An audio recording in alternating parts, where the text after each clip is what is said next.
ശേഖരനെ എങ്ങനെയെങ്കിലും അവിടെ പിടിച്ചു നിൽക്കണമെന്നായിരിക്കും ആഗ്രഹം. അതുകൊണ്ട് അയാൾ അവിടെ എന്ത് ജോലിയും ചെയ്യും. അതില് തെറ്റൊന്നും കാണേണ്ടതില്ല ഇന്ദ്ര. വീട്ടിലെ ആഹാരം ഉണ്ടാക്കുന്നത് ഒരു പ്രധാനപ്പെട്ട ജോലിയല്ലേ. എന്തായാലും ആ ജോലിക്കുള്ളൊരു മാന്യത സുശീല ശേഖരനോട് കാണിച്ചാൽ മാത്രം മതി. എന്നാലും അമ്മയുടെ സ്വഭാവം വെച്ച് ഇതൊക്കെ എവിടെ ചെന്ന് നിൽക്കുമെന്ന് പറയാൻ പറ്റില്ല അച്ഛാ. ഇതുവരെ വീടിന്റെ ഉമ്മറത്ത് മാത്രമായിരുന്നു ഒരു പ്രശ്നം. അടുക്കളയിലേക്ക് കൂടി പടരാൻ പോകുന്നതായിട്ട് എനിക്ക് തോന്നുന്നത്. ശേഖരനെ സുശീല സ്വസ്ഥമായി ജീവിക്കാൻ വിടില്ല എന്നുള്ളതൊരു സത്യമാ. എന്തായാലും ശേഖരനെ കൊണ്ട് അടുക്കള ജോലി ചെയ്യിക്കാൻ തീരുമാനിച്ചത് സുശീല തന്നെയല്ലേ. എനിക്ക് തോന്നുന്നത് ഇന്ദ്രൻ ആ കാര്യത്തിൽ ഇടപെടാതിരിക്കുന്നതാ നല്ലതെന്നാ. അച്ഛാ, ഇന്ദ്രേട്ടന്റെ പ്രശ്നം അദ്ദേഹത്തിനെ പോലെ ഒരാളെ ആഹാരത്തിന് മുന്നിൽ വെച്ച് പോലെ ഒരു ജോലിക്കാരനായി കാണേണ്ടി വരുമല്ലോ എന്നുള്ളതാ. പുറമേ അങ്ങനെ കാണേണ്ടി വന്നാലും മനസ്സിനകത്തൊരു സ്ഥാനം ഉണ്ടായിരുന്ന മാത്രം മതി ഇന്ദ്ര. ചില സാഹചര്യങ്ങളിൽ നമ്മൾ അങ്ങനെയൊക്കെ ജീവിക്കേണ്ടതായിട്ട് വരും. ശരി അച്ഛാ, ഞാനിനി അധികം നേരം ഇരുന്ന് സംസാരിക്കുന്നില്ല. അച്ഛൻ കുറച്ചേരം റെസ്റ്റ് എടുക്ക്. അല്ല, വിനയന്റെ അമ്മയും മാമനൊക്കെ വന്നുകൊണ്ട് അച്ഛന് തീരെ വിശ്രമം ഉണ്ടായിട്ടില്ലല്ലോ. ശരി ഇന്ദ്രൻ, എന്നാ പോയിട്ട് വാ. എനിക്കൊന്ന് കിടക്കാനും തോന്നുന്നുണ്ട്. അനു, വേണ്ട മോളെ, അച്ഛൻ പോയി കിടന്നോളാം. അച്ഛാ, ഞാൻ ഷോപ്പടിച്ച് പോകുമ്പോൾ ഇതിലേ വരാം. ശരി ശരി എന്നാ.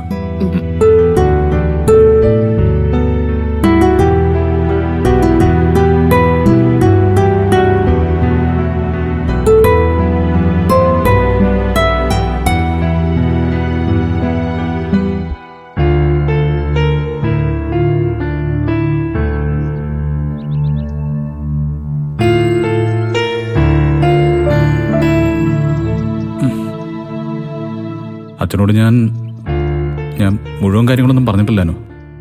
വേറെ ഒരുപാട് പ്രശ്നങ്ങളുണ്ട് അവിടെ. എനിക്കറിയാം ഇന്ദ്രേട്ടാ, ഇതിലും വലുതൊക്കെ ഞാൻ പ്രതീക്ഷിക്കുന്നുണ്ട്. പഴയതുപോലെ കിച്ചണിലും CCTV ആവശ്യമുള്ള സമയം. എന്ത് ചെയ്യാൻ പറ്റുമോ? പുറത്തു പോലും ക്യാമറ വേണ്ടെന്ന തീരുമാനം. അത് നിനക്കും അറിയാലോ. ആരുടെ തീരുമാനം? അതാ ഇന്ദ്രേട്ടാ എനിക്ക് മനസ്സിലാവാത്തത്.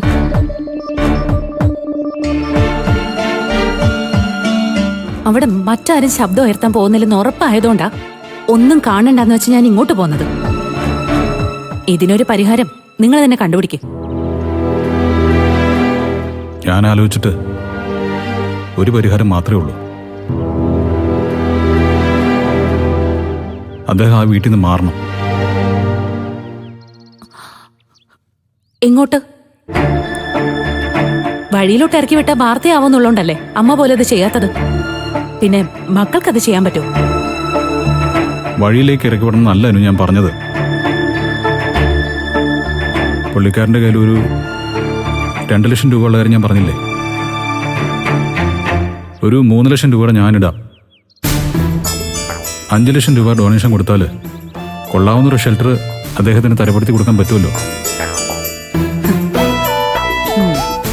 അവകാശികൾ ഉള്ളവരെ പാർപ്പിക്കുന്ന അനാഥാലയം അല്ലേ? വേറെ എന്ത് ചെയ്യാൻ പറ്റുമോ? ഇത് തന്നെ അദ്ദേഹം സമ്മതിക്കണമെന്നില്ല. നീയും അച്ഛനൊക്കെ സംസാരിക്കേണ്ടി വരും. ഇന്ദ്രേട്ടാ, അത്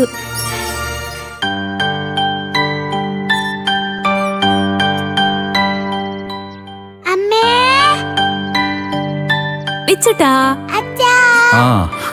വാടാ മക്കളെ. ധാനുമ ഓട്ടോയിലല്ലേ മോനെ കൂട്ടാൻ പോയത്? പോയതും വന്നതും ഒക്കെ ഓട്ടോയിലാ. പിന്നെ വിച്ചൂട്ടിന് മിഠായി വേണമെന്ന് പറഞ്ഞപ്പോ ഞങ്ങൾ ആ കടയുടെ മുമ്പിൽ ഇറങ്ങി. അതെത്ര നല്ല ശീലമൊന്നും അല്ല ഭാനുമ്മേ. അച്ഛനോട് പറഞ്ഞ ചോക്ലേറ്റ് വാങ്ങി തരില്ലേ? പിന്നെ ഇതിനെ ഭാനുമ്മയെ ബുദ്ധിമുട്ടിക്കുന്നേ?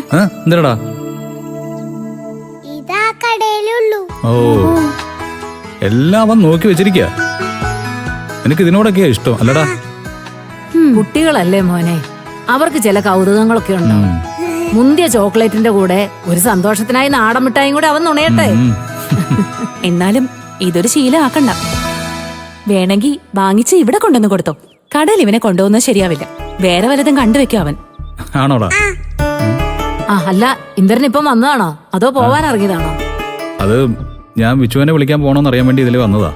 അപ്പോഴാ ഭാനുമ മോനെ വിളിക്കാൻ പോയ കാര്യം അനു പറഞ്ഞത്.